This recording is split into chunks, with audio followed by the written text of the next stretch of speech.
Welcome to the WRAL Daily Download. I'm Jack Hagel. Earlier this year, North Carolina parents learned that a hacker accessed data tied to most of the state's public school students. The hacker exploited a security weakness by a contractor, but the breach exposed so much more, in particular, why children's data is so coveted by hackers and why government officials have a hard time protecting it. WRAL education insider Emily Walkenhorst has been covering the story, and she joins us now. Emily, good to see you. Glad to be here. Emily, for people unfamiliar with the PowerSchool story, give us a high-level summary. Who is this company and what happened? So PowerSchool is a company, they're an ed tech company. They've been around for a couple of decades. And back in 2013, North Carolina signed a contract with them to provide their statewide student information system. This is basically a massive database that the state has with all kinds of student information. There's actually teacher info in there. Parents have accounts to be able to access PowerSchool themselves. It's going to have contact information, grades, disciplinary records, medical information. Just a whole host of things are kept in multiple tables throughout this data system. And it got hacked.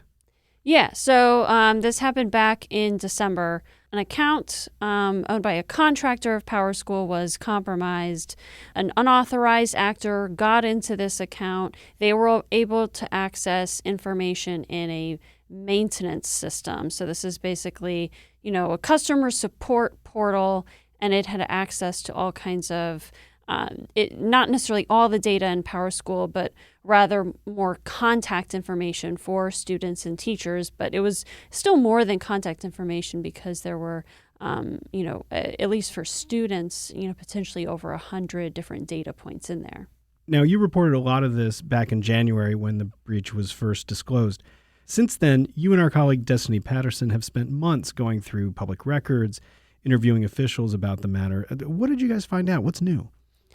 Right. So we basically found out a little bit more about what happened in the days immediately after this hack, because there were a lot of questions there.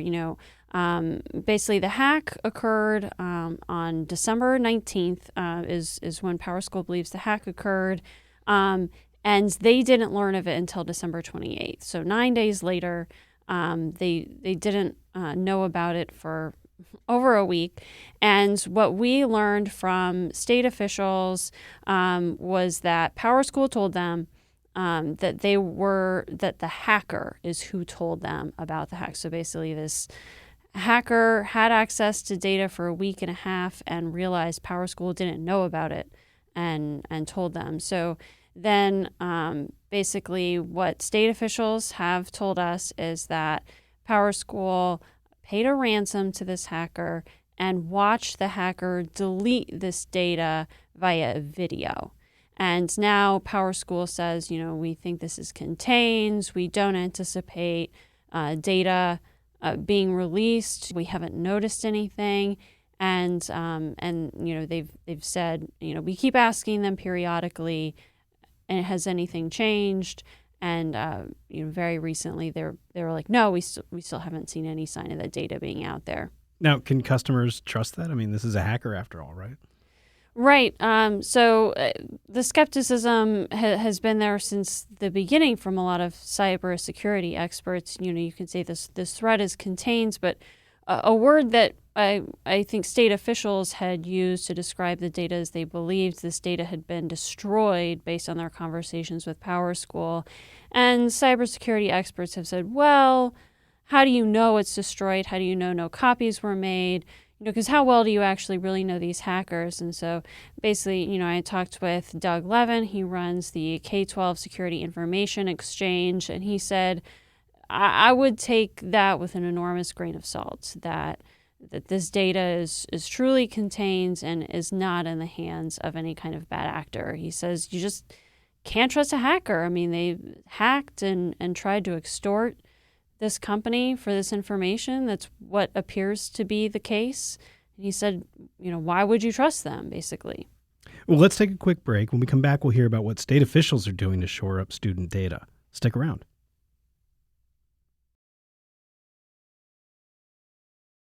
Welcome back to the WRAL Daily Download. We're talking with WRAL Education Insider Emily Walkenhorst about the PowerSchool data breach.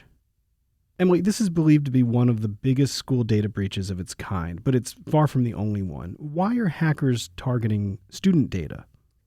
So there's a lot of student data. I mean, that's part of what it comes down to is, you have all these kids enrolled in schools and there's all this data kept on them, all these technological tools keeping track of students. And so there's a lot of data out there to start with.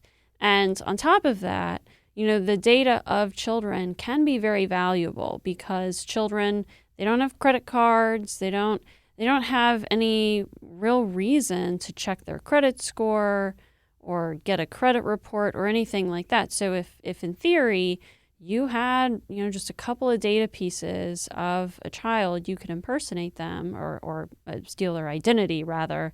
And, it might be quite a while before a child realizes that actually somebody took out all these things in my name because, you could steal their identity when they're 11 and they might not try to get, let's say, student loans until they're 18. So credit cards, other kinds of loans, right?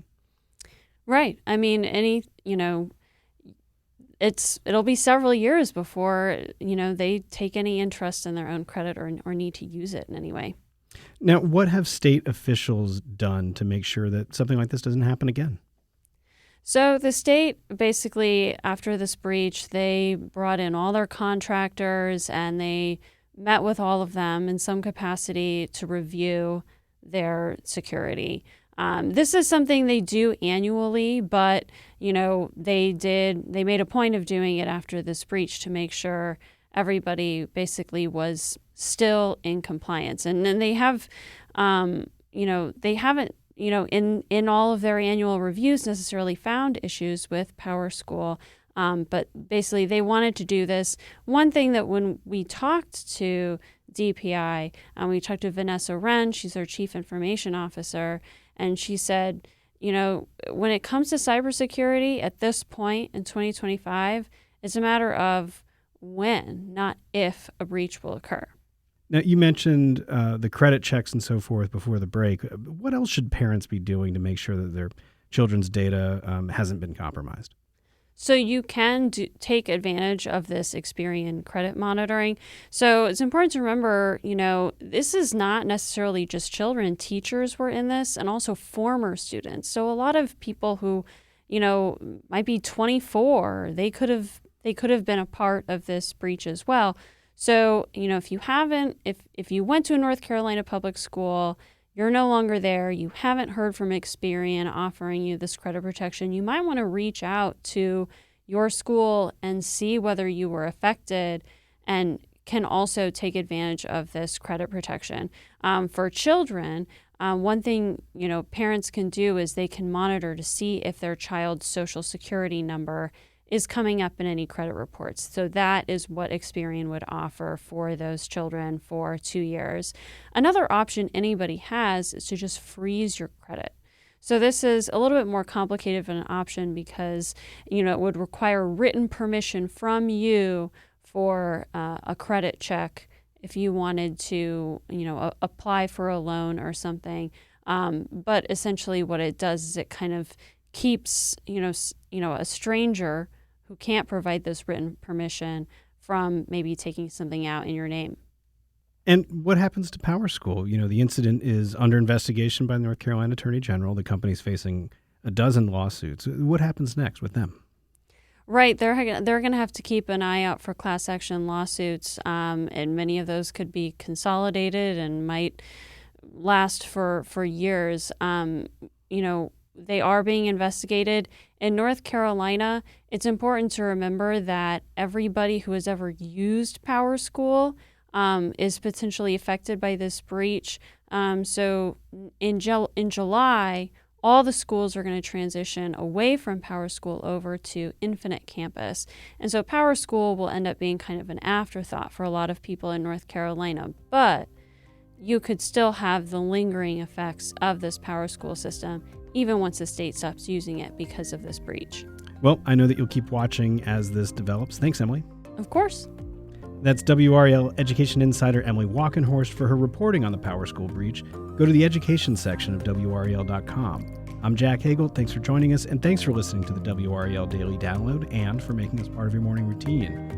Another great way to get WRAL news is the Morning Briefing newsletter. It's a daily email with Triangle news, events, and headlines to help you get ready for the day. Sign up at WRAL.com/newsletter.